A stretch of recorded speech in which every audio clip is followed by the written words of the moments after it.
Hi everybody, it's Lisa from Lisa's Paper Passion. I haven't done a video for a while, but I have been creating. I wanted to share with you some projects that I've made. As all of you have seen all over YouTube, these purses, the paper purses, but the difference between this one that you're looking at and the ones that you have seen all over YouTube is this one's smaller. I figured out how to make a smaller one and I like it. I wouldn't say so much better, but it is definitely cuter because you can put, if you don't have a lot to put in the bigger one, you could put like a little gift card. So here's just to compare. Here is the original size that all the tutorials are on. And I forgot what the base size of this one is, but what I did is I shrunk it and I made it smaller, and I think they're so cute.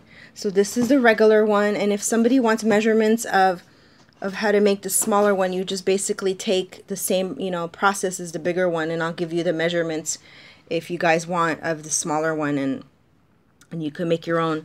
So anyway, so this is the larger one, so let me go ahead and show you some smaller ones that I've created. This first one is the one that you're looking at. I made a little flower from this trim that I got from Lavish Laces. That's Gisella's store. I made a little flower rosette out of it and put in a paper flower in the middle and a tassel. So that's the first little one that I made. And then here's another one. This is using Prima paper and some little bling and crystals in the back. And each of the handles have a flower. I'm just going to go really quickly because I'm sure all of you have seen a bunch of these purses out there. And I don't know if I've shown this one before. Actually, probably not, because I think this is a smaller one. I get confused after a while of what I've showed you. So this is another little one. And then that's the other side. And then one of my favorite ones, well, they're all beautiful, but one of my favorite ones was also created with Prima flowers. And this is part of a headband. So I really like that. It came out really pretty. It's already all done for you. All you just have to do is stick it on a project. And then I used the stretchy part of the headband to make a bow, because every pretty bag needs a bow. And that's the back of it. So those are my bags, and now to move on to some cards that I've been working on. Actually, before the cards, I'd like to show you some loaded envelopes. Of course, this idea was first introduced to me, at least, all over I don't know why I said all over, but it is now all over Facebook. But originally it was a tutorial that Anna Lace Boutique did. Let me move my tablet a little bit over so you could see. Let me show you. I've showed you a loaded envelope before, so these are some newer ones that I've created. This is a Prima based loaded envelope. I didn't have this color trim, so I just took my Tim Holtz Distress ink. Let me put this down so I can show you better. My Tim Holtz Distress ink, and just basically painted each of the little pieces from the lace. It's a dangling lace. So let me move this back up, and then I'll show you. So basically what you do is you take a loaded envelope, you take a I think it's a 6x9 white envelope, and I'm going to show you one that I did with a vellum, and I'm really happy how it came out.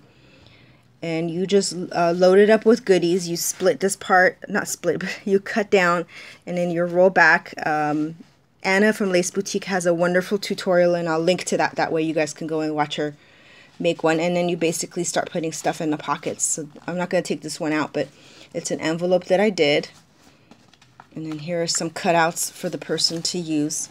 Oh, I'm trying to take this out, but actually it's a pocket that I created, so that shouldn't be coming out. But there's a little tag in the front that does come out, and another one. And then this is the back section. And whatever you use on the front, you want to kind of make the back look pretty, because the person's going to flip it to this side. So that's a tag, a little bingo wood chip piece from Prima, and a dress form, and then this I put some goodies in a little envelope and tuck it in there. So that's one. And then this one I made a 6x6 loaded envelope. I wanted to kind of shorten it just to experiment.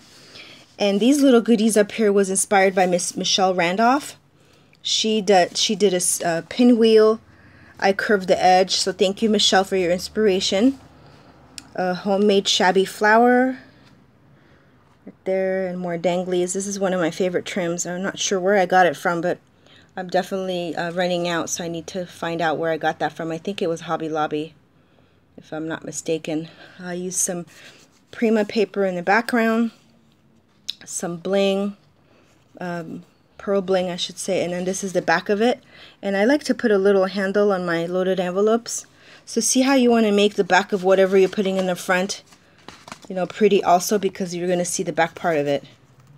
These, I didn't mention, but these rosettes are Anna Griffin rosettes from HSN purchase that I made. And then I'm not going to take out every single thing, but this is a little sequence package that I made. This is a Prima tag in the back, a bow, and some ice cream. Live, play, and feel.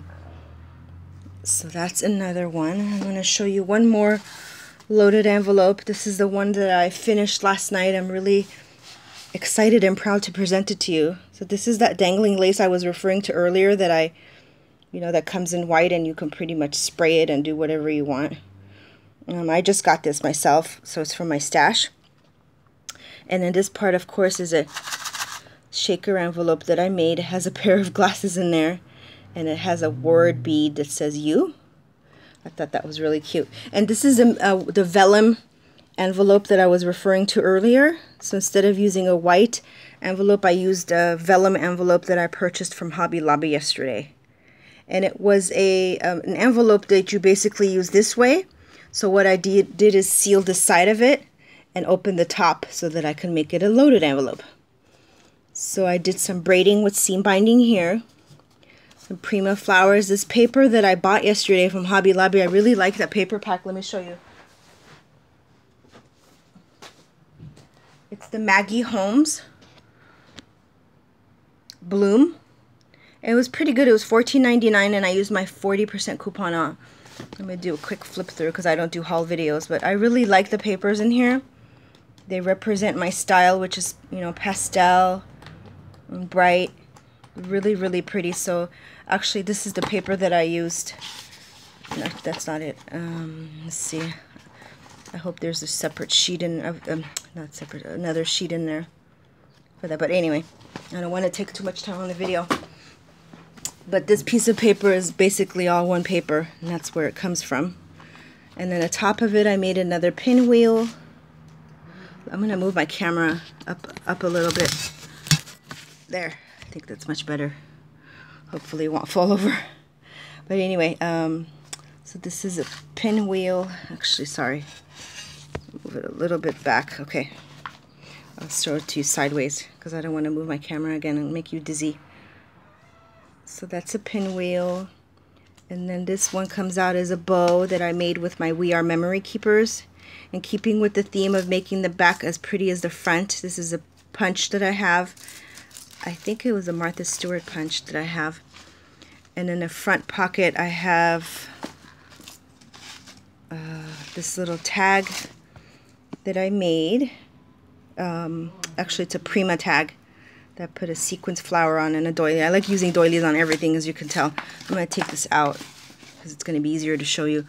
And this is an envelope that I made that I used a Heidi Swapp texture paste with my Prima stencil. So I made an envelope and I put some goodies in there for her.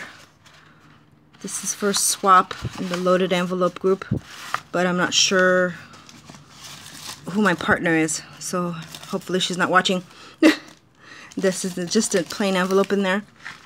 And then the other side is the same paper with a doily, and it just has one little tag in there. It says, "Hello, darling, beautiful." Again, with a Prima flower, of course. And this is one of the cutouts from the paper line.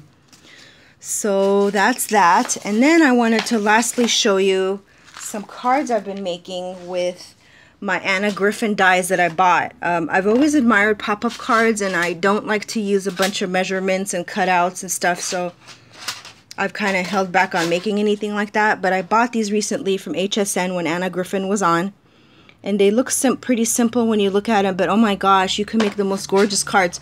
So these are the 4 that I bought. This is the banner one. It came in a pack of 4. Yeah, that's a different banner. And I used pretty much each one of them. So let me show you what I made. I posted one on Facebook last night. So if you follow me at Liza's Paper Passion on Facebook, let me see, of course, let me grab the one real quick that I posted on Facebook. It was my first one.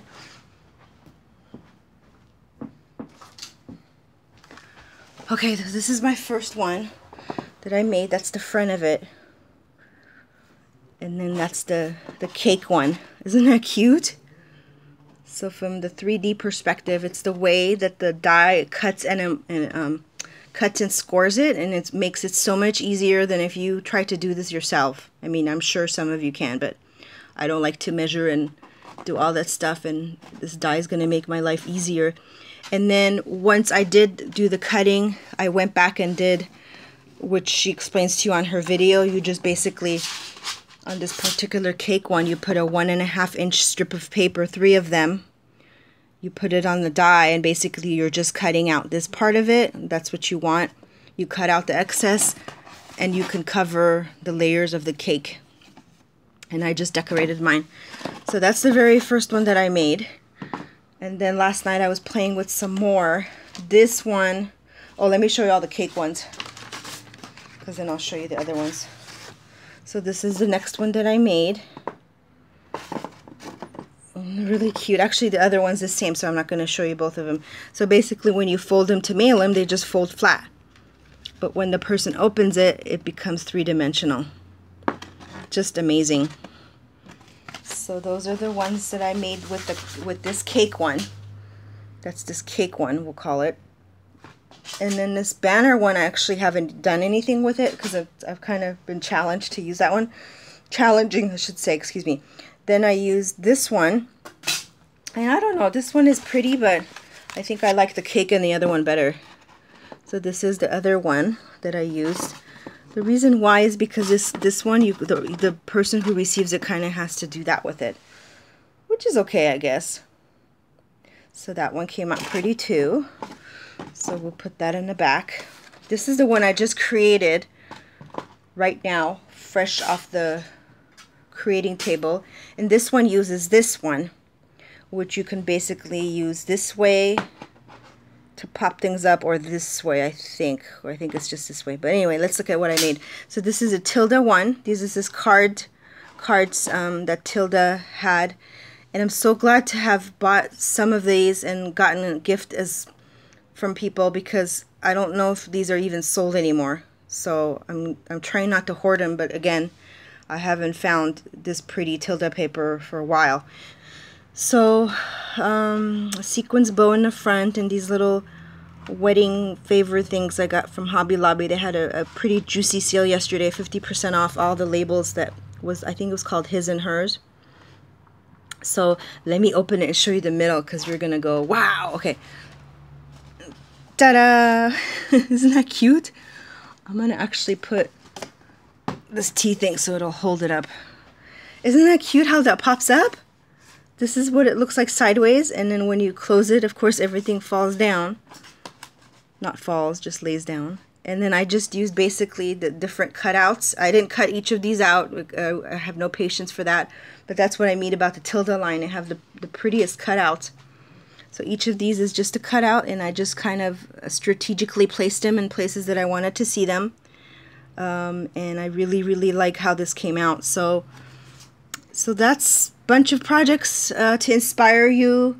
If you have questions about anything, please ask. I'm also very excited to announce that I did pass my 3,000 subscriber goal, subscriber goal that I had. So I'm definitely going to be working on looking at that video, the subscriber video, the giveaway video, to see who the winner is. So stay tuned for an announcement on the winners, because I have several, I believe. I have to go back and remind myself of the rules and of all the things, because it's been a while since I did that. But I'm very, very excited. The other day I checked my subscriber count, and I had passed 30,000. And I mean, oh, I wish 30,000. I had passed 3,000, so I was so excited. So I haven't forgotten. I'm definitely going to go look at that, and in the next week or so announce the winners and wait for them to contact me. So thanks for stopping by and watching all my creations. I appreciate all your comments and support, and I look forward to watching all your videos on YouTube. Thank you very much. God bless everyone. Bye.